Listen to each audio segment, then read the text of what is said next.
ನನ್ನ ಮಗಳು ನನ್ನ ಮಗನಿಗೆ ಊಟ ಮಾಡಿಸ್ತಾ ಇದ್ಲು. ಅಂದರೆ ಖಾರ ಹಾಕ್ಕೊಂಡ್ಬಿಟ್ಟು ಮಿಕ್ಚರ್ ಹಾಕ್ಕೊಂಡು ತಿನ್ನಿಸ್ತಾ ಇದ್ಲು. ಮೊಸರು ಹಾಕಿದ್ದೀನಿ ಅಂತೇಳಿ. ನಾನು ಸ್ವಲ್ಪ ಬಟ್ಟೆ ತರಕ್ಕೆ ಹೇಳಿದ್ದೆ ನಮ್ಮ ಹಸ್ಬೆಂಡ್ ಹತ್ರ. ಅವ್ರು ತೊಗೊಂಡು ಬಂದಿದ್ದರು. ಈ ದೇವ್ರ ಮನೆ ಎಲ್ಲ ಒರೆಸ್ಲಿಕ್ಕೆ, ದೇವ್ರ ಫೋಟೋ ಒರೆಸ್ಲಿಕ್ಕೆ ಚೆನ್ನಾಗಿರುತ್ತೆ.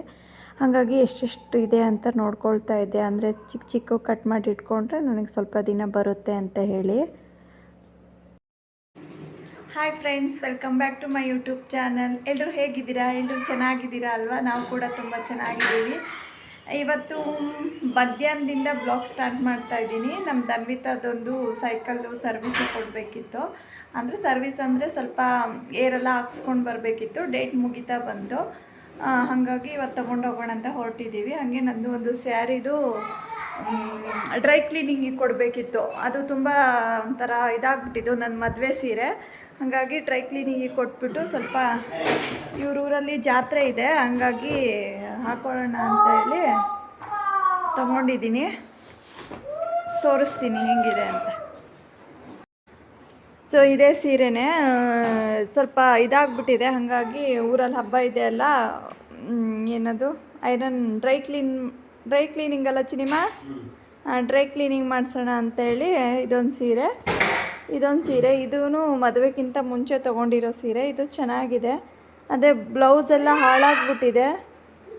ಹಾಗಾಗಿ ಇದೊಂದು ಸೀರೆ ತೊಗೊಂಡಿದ್ದೀನಿ. ಇದನ್ನು ಜಸ್ಟ್ ಐರನ್ ಮಾಡಿಸೋದು, ಇದನ್ನು ಡ್ರೈ ಕ್ಲೀನ್ ಮಾಡಿಸೋದು, 2 ಸೀರೆ ತೊಗೊಂಡಿದ್ದೀವಿ. ಹಾಗೆ ಧನ್ವಿತಂದು ಸೈಕಲ್ ಸರ್ವಿಸಿಗೆ ಕೊಡೋದು. ಎಲ್ಲಿದೆ? ಎಷ್ಟು ಮಂತ್ ವಾರಂಟಿ ಇರುತ್ತೆ ಚಿನಿಮಾ? 3 ತಿಂಗಳು.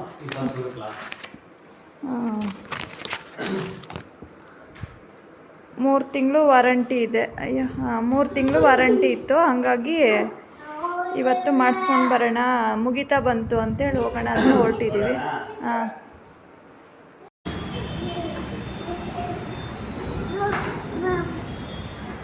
ಹತ್ತು ನೀನು ಅಲ್ಲಿ ಹತ್ತದಲ್ಲ, ಅದು ಸೈಕಲ್ ತಗೊಂಡೋಗಕ್ಕೆ ಮಾಡಿರೋದು.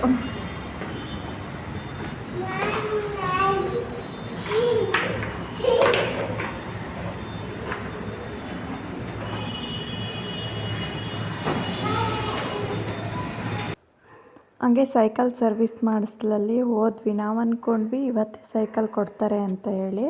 ಆಲ್ರೆಡಿ 3 ತಿಂಗಳು, ಇನ್ನು 4 ಡೇಸ್ ಇತ್ತು ಅಷ್ಟೇ.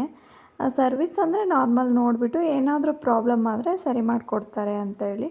ಏನೂ ಓಡಿಸೇ ಇರಲಿಲ್ಲ ಅವಳು, ಏನೂ ಮುಟ್ಟೇ ಇರಲಿಲ್ಲ. ಒಂದೊಂದು 5 ನಿಮಿಷ 10 ನಿಮಿಷ ಆಡೋಳು ಒಂದೊಂದು ದಿನ ಅದೂ ಇರಲಿಲ್ಲ.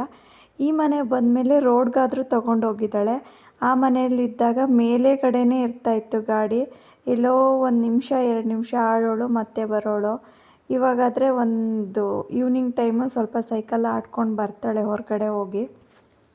ನಮ್ಮ ಧ್ರುವಗಂತೂ ಫುಲ್ ಖುಷಿಯಾಗ್ಬಿಟ್ಟಿತ್ತು. ಎಲ್ಲೋ ಬಂದುಬಿಟ್ಟಿದ್ದೀನಿ ಅಂಥೇಳಿ ಎಲ್ಲ ಸೈಕಲ್ಗಳು ಮುಟ್ಟೋದಂತೆ, ನೋಡೋದಂತೆ, ಎಳ್ದಾಡೋದಂತೆ. ಇವನಿಗೂ ಒಂದು ಚಿಕ್ಕದು ತೊಗೊಳ್ಳೋಣ ಅಂದ್ಕೊಂಡ್ವಿ. ಇವಾಗಲೇ ಬೇಡ, ಇನ್ನೊಂದು ಸ್ವಲ್ಪ ದಿನ ಹೋಗಲಿ ಅಂಥೇಳಿ ಸುಮ್ಮನಾದ್ವಿ.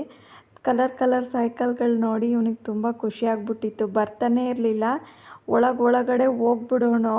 ಫುಲ್ಲು ಸೈಕಲ್ ಇಟ್ಟಿದ್ರಲ್ಲ, ಒಂದಕ್ಕಿಂತ ಒಂದು ಚೆನ್ನಾಗಿರ್ತಾಯಿತ್ತು.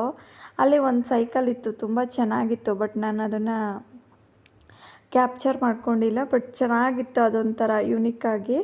ಹಾಗೆ ನಾವು ಅದೇ ಇಸ್ಕೊಬಂದುಬಿಡೋಣ ಅಂತ ಹೇಳಿ ಹೋದ್ವಿ. ಅವ್ರು ನೋಡಿದ್ರೆ ನಾಳೆ ಬನ್ನಿ ಅಂತ ಹೇಳಿದ್ರು. ಏನಾದರೂ ಡಿಫೆಕ್ಟ್ ಇದ್ದರೆ ನೋಡ್ತಾರೆ ಅಂತ ಅನಿಸುತ್ತೆ. ಆಮೇಲೆ ಸರಿ ಆಯಿತು ಅಂತೇಳಿ ಬಿಲ್ಲು ನೋಡಿ ನಾವು ಮತ್ತೆ ಕೇಳಿದ್ವಿ, ಮತ್ತೆ ಏನಾದರೂ ಎಕ್ಸ್ಚೇಂಜ್ ಆಗುತ್ತಾ ಅಂತೇಳಿ.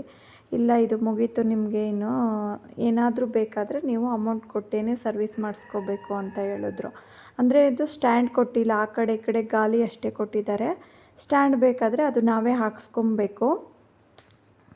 ಹಾಗೆ ಆಲ್ರೆಡಿ ಟೈಮಾಗಿ ಹೋಗಿತ್ತಲ್ಲ, ಮತ್ತೇನು ಮನೆಗೆ ಹೋಗಿ ಅಡುಗೆ ಮಾಡೋದು ಅಂತ ಹೇಳಿ 7-7:30ಗೆಲ್ಲ ಊಟ ಆದ್ರೇ ಚೆನ್ನಾಗಿರುತ್ತೆ. ನಮ್ಮ ಮನೇಲೆಲ್ಲ 7:30-8 ಗಂಟೆ ಒಳಗೆ ಊಟ ಆಗಿಬಿಡುತ್ತೆ. ಟೈಮ್ ಆಗಿತ್ತು ಅಂತೇಳಿ ಎಗ್ ರೈಸ್ ಕಟ್ಸ್ಕೊಂಡು ಹೋಗೋಣ ಅಂಥೇಳಿ ಬಂದ್ವಿ. ಎಗ್ ರೈಸ್ ನಮಗೆ ಧ್ರುವ್ಗೆ ಏನಾದರೂ ಇಡ್ಲಿ ಈ ಥರ ತೊಗೊಂಡು ಹೋಗ್ತೀವಿ. ಅವನಿಗೇನು ನಾನ್ ವೆಜ್ ಏನೂ ತಿನ್ನಿಸಲ್ಲ. ಹಾಗಾಗಿ ನಾನ್ ವೆಜ್ ಏನೂ ತಿನ್ನಿಸಿಲ್ಲ ಅಂದ್ರೂ ಎಗ್ ರೈಸ್ ಎಲ್ಲ ತಿನ್ಸೋಕ್ಕಾಗಲ್ಲ. ರೈಸ್ ತುಂಬ ಗಟ್ಟಿಯಾಗಿರುತ್ತೆ, ಅದಕ್ಕೆ.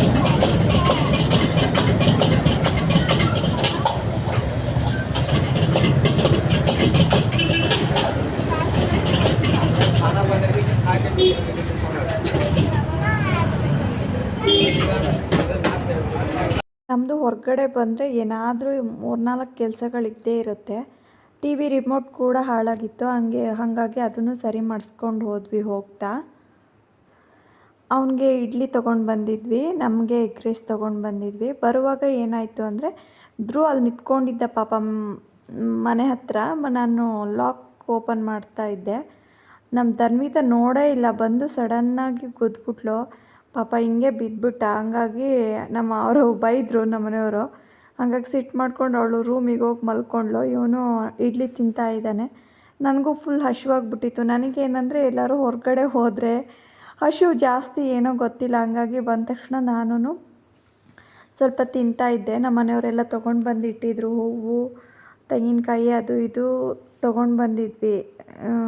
ಜನತಾ ಸ್ಟೋರು ಏನೋ ಅಲ್ಲಿ ಸ್ವಲ್ಪ ಪ್ರೋಟೀನ್ ಪೌಡ್ರೆಲ್ಲ ತೊಗೊಂಡು ಬಂದಿದ್ರು, ಹಂಗಾಗಿ ಅದೆಲ್ಲ ತೆಗ್ದಿಡ್ತಾಯಿದ್ರು. ನಾನು ಸ್ವಲ್ಪ ಇಡ್ಲಿನೇ ತಿಂತಾಯಿದ್ದೆ ಅವನಿಗೆ ಹಾಕ್ಕೊಟ್ಬಿಟ್ಟು. ಅವನು ಬರೀ ಇಡ್ಲಿ ತಿಂದ. ಒಂದೊಂದು ಸರಿ ಹಾಗೇನೆ ಅವ್ನು ಬರೀ ಇಡ್ಲಿನೇ ತಿಂದುಬಿಡ್ತಾನೆ. Thank you friends.